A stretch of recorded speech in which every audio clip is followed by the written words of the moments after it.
voalohany indrindra ny androany ny antony ionan'eto androany dia noho ny mahafetiny ray ny andro androany dia tonga reo mpiara-miasa reo mpiara-mitolona reo tapaka sy namana miarahaba tena faly tokoa amin'izany ary misaotra nisy zao ary dia miarahaba koa ny ray rehetra ny faro dia nitoetra rara politika mametraka fanontaniana reo satria nareo natsoina katy koa dia zao ny fandehany tena fanontaniana mipetraka tsy eo anivon'ny malagasy fotsiny fa eo anivon'izao tontolo zao no hoe nahoana moa tsy ny sadeka no mandray an-tanana ny fandaminana raha tia Madagasikara fa tonga dia ny Union africaine no mandefa olona makaty la mamra zany satria raha ny tena izy dia ny sadeka misahana andreo firenena 400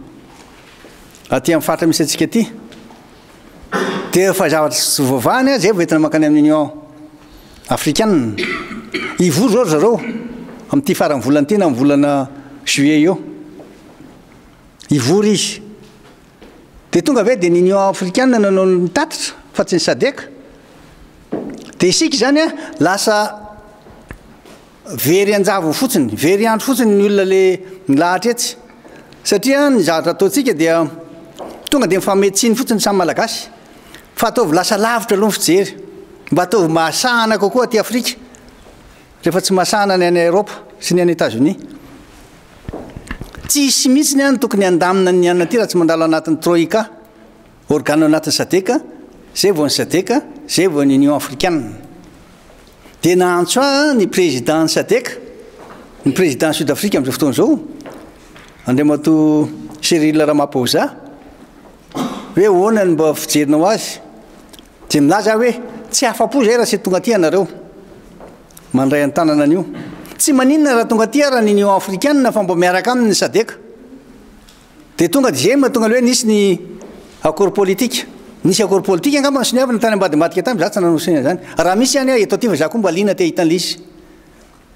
tena mahavariana azy zany ary niantso any lamamra aho ny alatsinainy tamin'ny nanendrenan'le premier ministre teo amin'ny bureau-ny ambassadeurny Frantsa no niantso azy dia hoe gaga aho fa hanendrin'ny premier ministre nareo androany eno izy izy fa aloha no angalako rendez-vous aminy amin'ny enina tonga tany tamin'ny enina dia niraisy ny président izy sy ny président ny Sénat teo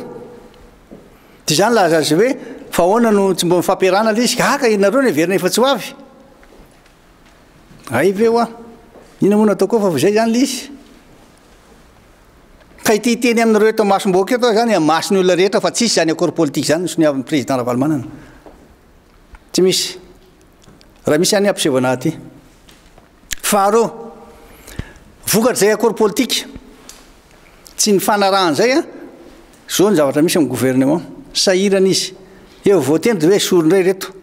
satria tokony tao anatin'ilay accord zany dia fanarahana mihitsy hoe reto tsy ampidirina reto atao zao zay ny atao hoe accord ary ny fampiarana n'lay fanapahan-kevitry ny ACC tsy araka ny tokony ho izy mbola namena 10 jours ifampiresaka noho ny mpanao politika nefa tsy tapitra akory le 10 jours fa mbola nisy ny alatsinainy sy atalata dia efa napetraka sady le izy ka zay mahavoatsika eto Madagasikara manao tandrametaka dia milaza zavatra tsy namarinina akory na tsy voamarina tsy menatra ny joro amin'izany mihitsy na hoe marina ve zany tsy marina raha ilaza izy hoe zao ny fanapahan-kevitry ny ACC dia jerevo ary raha ohatra milaza koa izy milaza hoe ametraka fanontaniana zao nareo fa tonga dia resahako sady hoe dia ahoana ary nareo nametraka gouvernement teo satria nanontany azy dia ahoana zany ny team raha hiditra nareo dia misy toerana telo menanareo izy tsy nilaza hoe toerana inaby telo izy izy président voalohany indrindra aloha ny atongavako tianao mba isaky anytany hoe mba fantatrao tsara ve zany misy any team zany fa raha zany izy dia reo andeha fa metraka misolo tena eo zay manana fahefana omeko fahefana tsara ifampiresaka sy fandiniky mba tsy hahatonga an'le fitenenany ray hoe zay ny blocage dia inga Dona zay secrétaire général ny team sy inga Kirivo dia zay ny fandehany resaka ary mino aho matoky aho fa nisy ny fifanankalozan-kevitra tao ary tsy nidikiditra fotsiny tany reo le hoe député natao lasa ministre reo fa tsy maintsy nisy fanapahakevitra ny raisany teo dia maninona mbola misy no amin'ny 13 mai mbola tsy afa-po zany izy zao dia mbola manao an'izay anontany azy zao vao miresaka aminy dia tamin'ny zoma vao tonga avy any an-dafy dia niantso aho ny solontenan'ny Nations Unies hoe mba afaka mandray ny premier ministre avy anao maiky na andro any arivo dia resiko dia kanjo ny antso andray mato premier ministre dia amin'ny latsinainy izy hiantso anao dia miandry ara-pitso dia hitatsika eo tia teny aho zany tsy izay ny tokony fanaovana ny akôro zany akôro zany dia mifampiantso dia mifampiresaka ambony latabatra dia atao mangarahara daholo reny tany rendanitra izy hoe reto ny fanarahana